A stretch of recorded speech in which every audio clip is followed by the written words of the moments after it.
வணக்கம். இது the deep dive. இன்னைக்கு நாம ஒரு ஆழமான விஷயத்த பத்தி பேசப் போறோம். பிரதீப் ஆப்டே தொகுத்த த நிசர்கதத்தா அல்டிமேட்டம் அப்படிங்கிற புத்தகத்திலிருந்து சில முக்கியமான கருத்துக்களை பார்க்கலாம். ஆமா, ஸ்ரீ நிசர்கதத்த மகாராஜோட போதனைகள். ஆசிரியர் என்ன சொல்றாருன்னா, இது ஒரு இறுதி எச்சரிக்கை மாதிரி. நான் உங்களுக்கு நேரடியா உன்னை தரேன், ஏத்துக்கோங்க. இல்லனா ஒரு தனி மனுஷனா கஷ்டப்பட்டுக்கிட்டே இருங்க. கேட்கவே கொஞ்சம் தீவிரமா இருக்கு இல்லையா? ஆமா, கண்டிப்பா. மகாராஜோட நேரடியான அணுகுமுறை அது. அவர் சுத்தி வளைச்சு பேச மாட்டாரு. சரி, இந்த புத்தகம் மகாராஜ் பேசினத தொகுத்த 7 பிரபலமான புத்தகங்கள்ல இருந்து சில முக்கியமான வரிகளை மட்டும் எடுத்திருக்கு. மகாராஜே சொல்றதா ஆசிரியர் சொல்றாரு, take one sentence, stay with it, that is enough, that will lead you to your source. ஆமா, ஒரு வாக்கியத்தை எடுத்துக்குங்க, அதிலேயே நிலைச்சு நில்லுங்க. அது போதும், அது உங்களை உங்க மூலத்துக்கே கூட்டிட்டு போகும். இதுதான் அந்த வழிகாட்டல். அப்போ இன்னைக்கு நம்ம நோக்கம் இந்த வரிகள் மூலமா மகாராஜ் சொல்ல வர மைய கருத்தை, அதாவது நம்ம உண்மையான இயல்பு என்னங்கறத புரிஞ்சுக்க முயற்சி பண்றது தானே? அதேதான். முக்கியமா நாம இந்த உடம்பு இல்ல, இந்த நான் இருக்கிறேங்கிற உணர்வுக்கும் நாம அப்பாற்பட்டவங்க அப்படிங்கறத புரிஞ்சுக்கிறது. அவர் கேக்குற ஒரு அடிப்படையான கேள்வி ரொம்ப யோசிக்க வைக்குது. நீங்க பிறக்கறதுக்கு முன்னாடி என்னவா இருந்தீங்க? What were you before you were born? ஆமா, அதுதான் எல்லா விசாரணைக்கும் ஆரம்ப புள்ளி. அங்கிருந்து ஆரம்பிக்கலாம். சரி, முதல் பகுதிக்கு போவோம். இந்த நான் இருக்கிறேன் உணர்வும் உடம்பும் ஒரு தோற்றம் மட்டும்தானா? முதல்ல நாம எல்லாரும் நம்மள உடம்போட தானே அடையாளப்படுத்திக்கிறோம். இது தப்புன்னு சொல்றாரா? தப்புன்னு சொல்றதை விட அது ஒரு தற்காலிக அடையாளம், உண்மை இல்லைன்னு சொல்றாரு. அவர் நேரா கேக்குறார் பாருங்க, நீங்க வெறும் உடம்பு தானா, இல்ல வேற எதுவுமா, இல்ல ஒண்ணுமே இல்லையா? அவரு இன்னும் ஒரு படி மேல போய், நாம பொருந்தோம், அப்பா அம்மா இருக்காங்க, நாம ஒரு உடம்பு, சாக போறோம்னு கற்பனை பண்றதே நிறுத்த சொல்றாரு.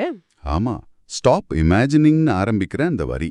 இதெல்லாம் மனசுல நாம உருவாக்கிக்கிட்ட கதைகள், நிலையான உண்மை இல்லைங்கிறது தான் அவரோட கருத்து. இது ஏத்துக்கு கொஞ்சம் கஷ்டமா இருக்கே. நிச்சயமா. ஏன்னா நம்ம அனுபவம் முழுக்க இந்த உடல் சார்ந்து தானே இருக்கு. ஆனா மகாராஜ் என்ன சொல்றாருன்னா, எது வந்துட்டு போகுதோ அது உண்மையா இருக்க முடியாது. வருவதும் போவதும் இருப்பதல்ல, what comes and goes has no being அப்படிங்கிறாரு. இந்த உடம்பு பிறக்குது, வளருது, மாறுது, கடைசில போயிடுது. அப்ப இது எப்படி நிரந்தரமான நானா முடியும்? சரி. அதோட உண்மை இறப்பதில்லை, உண்மை இல்லாதது ஒருபோதும் வாழ்ந்ததில்லை. The real does not die, the unreal never lived அப்படிங்கிற வரியும் இதே தான் சொல்லுது. அப்போ உண்மைங்கிறது மாறாதது, பிறப்பு இறப்பு இல்லாதது. ஆனா இந்த உடம்பு அப்படி இல்ல. கரெக்டா? மிக சரியா. அதனால உடல் அடையாளம்ங்கிறது ஒரு மாயை, ஒரு தற்காலிக நிலை. சரி, உடம்பு நான் இல்ல. ஆனா இந்த நான் இருக்கிறேன்னு ஒரு உணர்வு இருக்கே, கான்ஷியஸ்னஸ் அல்லது பீயிங்னஸ்னு சொல்றமே, அதுவும் கூட தற்காலிக நிலைதான்னு மகாராஜ் சொல்றாரு. அதுவுமா? ஏன்? ஏன்னா அந்த உணர்வு உடம்பு சார்ந்துதான் இருக்கு. உடம்பு இருந்தா தானே நான் இருக்கிறோன்னே தெரியுது. ஆழ்ந்த தூக்கத்துல அந்த உணர்வு எங்க போகுது?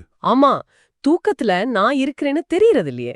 அதனாலதான் அவர் கேட்கிறார், உடலை சார்ந்தது எப்படி உண்மையாக இருக்க முடியும்? How can that which depends on the body be the truth? ஓ, அப்போ இந்த நான் இருக்கிறேங்கிற உணர்வு கூட நம்மளோட உண்மையான நிலை இல்ல. அது வெறும் உடம்போட செயல்பாடு மாதிரிதானா? ஆமா, அதை இன்னும் விளக்கமா சொல்றாரு.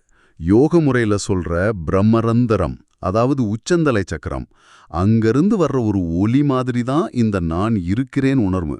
ஆனா அவர் சொல்றாரு, you are not the sound from the Brahmarandhra which says I am. நீங்க அந்த ஒலி இல்ல. அப்போ நாம யாரு? அந்த ஒலிக்கு முன்னாடி இருந்ததா? அதேதான். அதான் அவர் திரும்ப திரும்ப வலியுறுத்துறாரு. இந்த நான் இருக்கிறேன் என்ற அறிவு உங்களுக்கு ஏற்படுவதற்கு முன்பு அதுவே உண்மையான நிலை. Before you acquired this knowledge I am, that is the real state. உடலுடன் இந்த அடையாளப்படுத்தலுக்கு முன்பு நீங்கள் அதனுள் பின்வாங்க வேண்டும். Prior to this identification with the body, you must recede into that. அதாவது அந்த உணர்வு வர்றதுக்கு முன்னாடி இருந்த நிலைக்கு போகணும். ஆமா, அந்த அறியாத நிலை, no knowing state. அது சூனியம் இல்ல, அதுதான் நம்மளோட நிரந்தரமான சொத்து. The state before you were born and after you die is your permanent property ங்கறாரு. நிரந்தரமான சொத்து கேட்கவே ஆச்சரியமா இருக்கு. சரி, அப்போ அந்த நிலைதான் பரம்பொருள் அல்லது முழு முதற் பொருளா?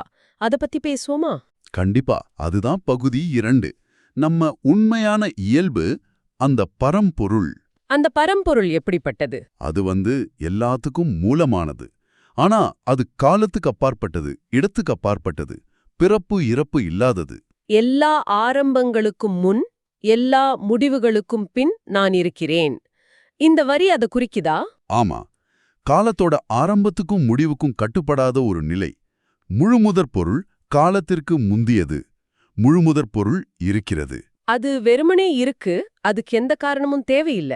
ஆனா ஒரு விசித்திரமான விஷயம் சொல்றாரே, முழுமுதற் பொருள் தன்னைத்தானே அறியாது ஆ, அப்படின்னு.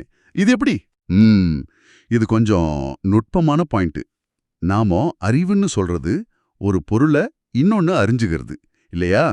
ஒரு அறிபவன், அறியப்படுற பொருள்னு ரெண்டு வேணும். ஆமா. ஆனா பரம்பொருள்ங்கிறது அப்படி ரெண்டா பிரியாத ஒண்ணு. அது தன்னை ஒரு பொருளா பார்த்து நான் இருக்கேன்னு அறிய வேண்டிய அவசியமே இல்லை. அது அனுபவங்களுக்கும் அப்பாற்பட்டது. அதனாலதான் உண்மையின் அனுபவம் என்று எதுவும் இல்லை.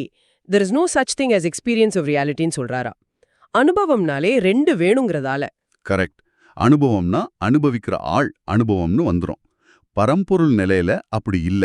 அதனாலதான் காலமற்ற இடமற்ற இருப்பு அது இருக்கிறது என்று அறியாது. அதுவே உண்மை. That is reality, that is truth அப்படிங்கிறாரு. அதோட இருப்பு சுய அறிவை சார்ந்து இல்ல. ரொம்ப ஆழமா இருக்கு. சரி, அப்போ இந்த நான் இருக்கிறேன் உணர்வுக்கும் பரம்பொருளுக்கும் என்ன தொடர்பு? இந்த நான் இருக்கிறேன் உணர்வு, பீயிங்னஸ், கான்ஷியஸ்னஸ், இத பிரம்மன்னு சொல்லலாம். இது பரம்பொருள்ல இருந்து தான் தோன்றுது. ஆனா அது பரம்பொருள் இல்ல. எப்படி? மகாராஜ் என்ன சொல்றாரு? அவர் தெளிவா சொல்றாரு, நான் முழுமுதற் பொருள், இந்த நான் இருக்கிறேன் அல்லன்னு. ஆனா அதே சமயம் பரம்பொருளில் நான் இருக்கிறேன் தோன்றுகிறது, அவை இரண்டல்லன்னு சொல்றாரே. இது முரணா இல்லையா? முரண் மாதிரி தெரியும். ஆனா என்ன அர்த்தம்னா, அந்த நான் இருக்கிறேன் உணர்வு பரம்பொருள் மேல ஒரு தோற்றம் மாதிரி வருது. கயிறுல பாம்பு தெரியற மாதிரி. ஓ, பாம்பு கயிறுல இருந்து தான் வருது, ஆனா பாம்பு கயிறு இல்ல. அது மாதிரி நான் இருக்கிறேன் உணர்வு பரம்பொருள் மேல ஒரு மாயத் தோற்றம். Beingness is a superimposition, a cloak of illusion over the absolute. அப்படின்னா தோற்றத்துக்கு ஆதாரம் பரம்பொருள் தான், ஆனா தோற்றம் உண்மை இல்ல. பிரம்மன்கிற உணர்வு வெளிப்பட்டது, நாம உணர முடியுது. ஆனா பரம்பொருள் அதுக்கு முந்தின மூலமான வெளிப்படாத நிலை. அப்போ நம்ம உண்மையான இயல்ப நம்ம மனசாலேயோ அறிவாலேயோ புரிஞ்சுக்க முடியாது, அதுவா மட்டும்தான் இருக்க முடியும், அப்படிதானே? ஆமா, உங்கள் உண்மையான இருப்பை நீங்கள் அறிய முடியாது. நீங்கள் என்னவாக இருக்கிறீர்களோ அதுவாக மட்டுமே இருக்க முடியும். நம்ம அறிவு, மனசு எல்லாமே இந்த நான் இருக்கிறேங்கிற உணர்வுக்கு அப்புறம் வர கருவிகள். மூலத்தை எப்படி இந்த கருவிகள் அளக்க முடியும்? அதனாலதான் இறுதி அறிவு எந்த அறிவையும் கொண்டிருக்காது அப்படிங்கிறாரா? அது நம்ம புரிதலுக்கு அப்பாற்பட்டது. ஆமா, அது அவர் அறியப்படுவதுங்கிற நிலைக்கு அப்பாற்பட்டது. அப்போ தெரியாதே என்று அறிவதே உண்மையான அறிவு. To know that you do not know is true knowledge ங்கிற வரியும் இதோட சம்பந்தப்பட்டதா? கண்டிப்பா. நம்ம மனசோட எல்லையை புரிஞ்சுக்கிறது தான் முதல் படி. நம்மால முழுமுதற் பொருளை மனசளவுல அறிய முடியாதுன்னு தெரிஞ்சுக்கிறது ஒரு முக்கியமான தெளிவு. பரம்பொருளா நமக்கு நம்ம பத்தி எந்த அனுபவமும் இல்ல. As the absolute, I have no experience of myself. ஏன்னா அங்க நானும் ஒரு தனியாலே இல்ல. பிரமிப்பா இருக்கு. சரி, இது தத்துவ ரீதியா புரியுது. ஆனா இத அடைய வழி என்ன? சும்மா தெரிஞ்சுக்கிட்டா போதுமா? மகாராஜ் ஏதாவது வழி சொல்றாரா? நிச்சயமா சொல்றாரு. அதுதான் 3வது பகுதி, பாதை மற்றும் மெய்யடைதல். இதுக்கு குருவோட வார்த்தைகள் ரொம்ப முக்கியம்னு சொல்றாரு இல்லையா? ஆமா, ரொம்ப வலியுறுத்துறார். குருவின் வார்த்தைகளை முழுமையான நம்பிக்கையுடன் ஏற்றுக்கொள்வது உங்கள் முழு விதியையும் முழு வாழ்க்கையும் மாற்றும் அப்படின்னு. குருதான் நம்ம உண்மையான இயல்பை சுட்டிக்காட்டுறார். அந்த நம்பிக்கை வேணும். அவர் சொல்ற முக்கிய பயிற்சி இந்த நான் இருக்கிறேன் உணர்வுலயே கவனம் செலுத்துறது தானே? ஆமா, நான் இருக்கிறேன் என்ற அறிவில் நிலை பெற்று அந்த செயல்பாட்டில் அதை கடந்து செல்லுங்கள். அது எப்படி செய்யறது? நான் இருக்கிறேன்னு சும்மா சொல்லிக்கிட்டே இருக்கிறதா? இல்ல, அப்படி இல்ல. முதல்ல உடல் அடையாளத்திலிருந்து விடுபடணும். அப்புறம் இந்த நான் இருக்கிறேன் உணர்வு மேல தீவிரமா கவனம் செலுத்தணும். அது எப்படிப்பட்டது, எங்கிருந்து வருது, அது நிரந்தரமா, அது வெறும் ஒரு உணர்வு தான்னு ஆழமா புரிஞ்சிக்கணும். அப்படி அதிலே நிலைச்சு நிக்கும்போது அந்த உணர்வோட தற்காலிகத்தன்மை புரியும். மெதுவா அந்த உணர்வே கரைஞ்சு அதுக்கு ஆதாரமான பரம்பொருள் நிலை வெளிப்படும். இந்த கடந்து செல்லுதல் டிரான்செண்டன்ஸ் அப்போ அந்த நான் இருக்கிறேன் உணர்வும் போயிடுறதா? ஆமா, தனிப்பட்ட நான்கர் எண்ணம் போற மாதிரி இந்த பொதுவான இருக்கிறேங்கிற உணர்வும் கடைசியில கரைஞ்சிடும். ஒரு இடத்துல தானம் பத்தி சொல்றாரே, தன்னை தானம் செய்வதன் மூலம் நீங்கள் பிரம்மாவை பெறுகிறீர்கள். ஆமா, பிரம்மாவை தானம் செய்வதன் மூலம் நீங்கள் பரபிரம்மனை பெறுகிறீர்கள். Donating the self you get Brahma, donating Brahma you get Parabrahman. ரொம்ப அழகான வரி. முதல்ல இந்த தனிப்பட்ட நான், செல்ஃப், அதாவது அகங்காரத்தை விடணும், தானம் செய்யணும். அப்படி விட்டா தூய இருக்கிறேங்கிற பிரம்ம உணர்வுல நிலைப்போம். அடுத்து அந்த பிரம்ம உணர்வு கூட நிரந்தரம் இல்ல, அதுவும் ஒரு தோற்றம் தான் புரிஞ்சுக்கிட்டு அதையும் விடணும், தானம் செய்யணும். அப்படி விட்டா மிஞ்சுறது பரபிரம்மன். ஆக இது ஒரு படிப்படியான கலைந்து போற செயல்முறை. அதேதான். அதனாலதான் உங்கள் எல்லா அறிவும், நீங்களும் உட்பட, கலைக்கப்படும்போது நீங்கள் விடுதலை அடைகிறீர்கள். When all your knowledge, including yourself, is liquidated, then you are liberated ன்னு சொல்றாரு. நான்கிற உணர்வு, அதோட சேர்ந்த அறிவு எல்லாமே போகணும். ஆமா, அவர் சொல்ற மாதிரி இருப்புணர்வில் நிலைத்திருப்பதன் மூலம் அதன் தன்மையை புரிந்து கொண்டு நீங்கள் பின்வாங்குகிறீர்கள். அது மறைந்து பரம்பொருள் நிலைக்கும் வரை. Abiding in the consciousness, you understand its nature and you recede till it disappears and the absolute remains. அந்த இருப்புணர்விலிருந்து விலகி மூல நிலைக்கு போறது. இந்த நிலைய அடைஞ்சா விளைவுகள் என்னவா இருக்கும்? மரண பயம் போயிடுமா? கண்டிப்பா. மரண பயம் உடம்போட அடையாளத்தால தான் வருது. நீங்க உடம்பு இல்ல, நீங்க பிறக்காத இறக்காத பரம்பொருள்னு உணரும்போது பயத்துக்கு இடமே இல்ல. அதான் அவர் சொல்றாரு, நீங்கள் ஒருபோதும் பிறக்கவில்லை, ஒருபோதும் இறக்கப் போவதில்லை. You were never born, nor will you ever die. சரியா சொன்னீங்க. பிறப்பு இறப்பு சுழற்சி பத்தியும் இதே மாதிரி சொல்றார். உங்களுக்கு பிறப்பு இல்லை, வடிவங்கள் தோன்றி மறைவது 5 கூறுகளின் விளையாட்டு. இதில் நீங்கள் எங்கே இருக்கிறீர்கள்? ஆமா, இதெல்லாம் பஞ்சபூதங்களோட விளையாட்டு. நாம இதுல வெறும் பார்வையாளர் தான். இந்த விளையாட்டுல நீங்க எங்க இருக்கீங்கன்னு கேக்குறாரு. இந்த புரிதல் வந்தா பிறப்பு இறப்புங்கிற கவலை போயிடும். உலகமே உண்மையற்றதுன்னு சொல்றாரு. ஆமா, உலகில் ஒரே ஒரு உண்மைதான் இருக்கிறது, அது எல்லாம் உண்மையற்றது என்பதே. அதாவது நாம பார்க்குற இந்த தோற்றங்கள் நிலையானது இல்லை, மாறிக்கிட்டே இருக்கிறது. அதனால் அது உண்மை இல்லைங்கிற அர்த்தத்துல. உண்மைங்கிறது மாறாத பரம்பொருள் தான். அப்போ இறுதி நிலையில தனிநபர்கள்னு யாருமே தெரிய மாட்டாங்களா? அவர் என்ன சொல்றாருன்னா, உங்கள் தனித்துவம் கரையும் போது நீங்கள் எங்கும் தனிநபர்களை காண மாட்டீர்கள். அது உணர்வு நிலையில ஒரு செயல்பாடு மட்டுமே. எல்லாம் ஒரே உணர்வின் வெளிப்பாடா தெரியும். ஆமா, தனிப்பட்ட பார்வை போயிடும். ஆஹா, மொத்தத்துல நிசர்கதத்தர் சொல்றது, இந்த நான் இருக்கிறேனுங்கிற உணர்வை பிடிச்சுக்கிட்டு அது எங்கிருந்து வருதுன்னு விசாரிச்சு அதுக்கும் முந்தின நம்ம உண்மையான நிரந்தரமான நிலையை அடையணும். இதுதான் அந்த இறுதி எச்சரிக்கையா?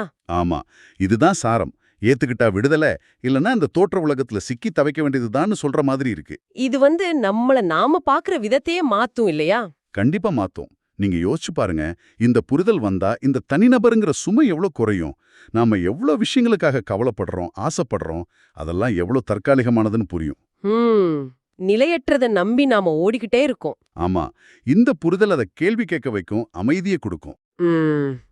நிறைவா கேட்பவர்களுக்குன்னு சிந்தனைக்கு மகாராஜ் சொல்றாரு, உண்மையான அறிவுங்கிறது நீங்க எது இல்லைன்னு தெரிஞ்சுக்கிறதுல இருக்கு.